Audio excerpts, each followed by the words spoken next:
Week 4 of the explosive federal trial against music mogul Sean Diddy Combs has taken a jaw-dropping turn. From wild courtroom outbursts and emotional witness testimony to stunning allegations involving bribes, surveillance tapes, and jaw-dropping sexual abuse claims, this week was anything but quiet. And now, the judge is threatening to throw Diddy himself out of the courtroom. Yes, you heard that right. Let's break down the chaos, the courtroom drama, and the bombshell revelations that have made this trial one of the most shocking in entertainment history. It all began on June 3rd. Inside the packed Manhattan courtroom, tensions reached a boiling point when a woman, described as a vocal supporter of Combs, erupted in an emotional outburst. She had been watching from the overflow room until she was allowed into the main court. But suddenly, she stood and shouted, "Everyone is laughing at Diddy! It's not right what they're doing to him."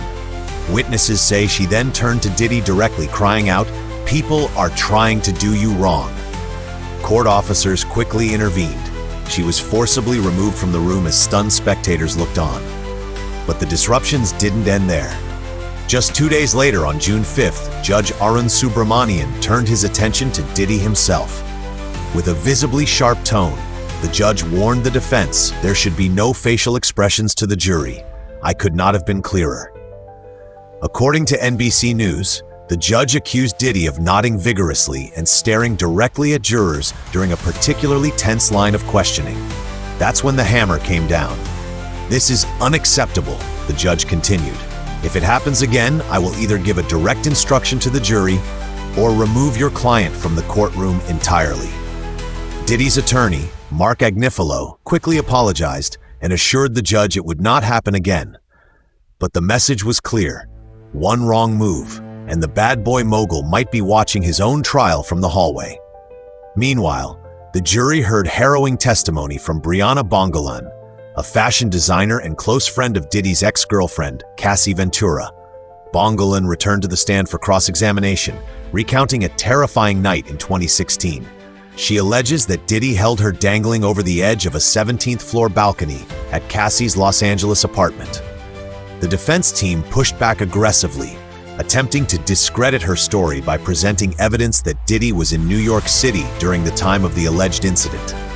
But Bongolan didn't waver. "I have no doubt in my mind. It was him.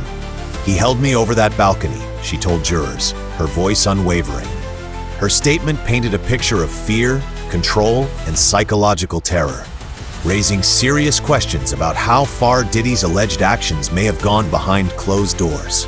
Then came a shocking revelation from Eddie Garcia, a former security supervisor at the prestigious Intercontinental Hotel in Los Angeles.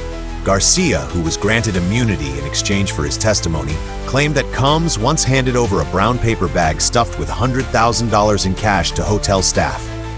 Why? Allegedly, to obtain and destroy surveillance footage showing him physically assaulting Cassie Ventura inside the hotel. Garcia admitted to splitting the money with 2 other employees and signing a non-disclosure agreement with a staggering $1 million penalty clause to keep it all secret. This kind of alleged cover-up goes far beyond tabloid scandal. If true, it speaks to an orchestrated pattern of manipulation, coercion, and obstruction. And then came Jane. Identified in the federal indictment as victim 2, this woman took the stand under a pseudonym to protect her identity. Her story is perhaps the most disturbing of all. She told jurors she began a romantic relationship with Combs in early 2021, but what started as affection quickly spiraled into control, coercion, and exploitation. In May of that year, Jane testified Diddy forced her to have sex with another man while he watched, even though she made it clear she didn't want to. "I was financially dependent on him," she said. "When I was with Sean, I was really consumed by him." But it didn't end with one night. Jane described marathon sex sessions, some lasting 24 to 30 hours, with no sleep, involving multiple men. She said she was given ecstasy, caffeine pills, protein shakes, and water just to keep her going.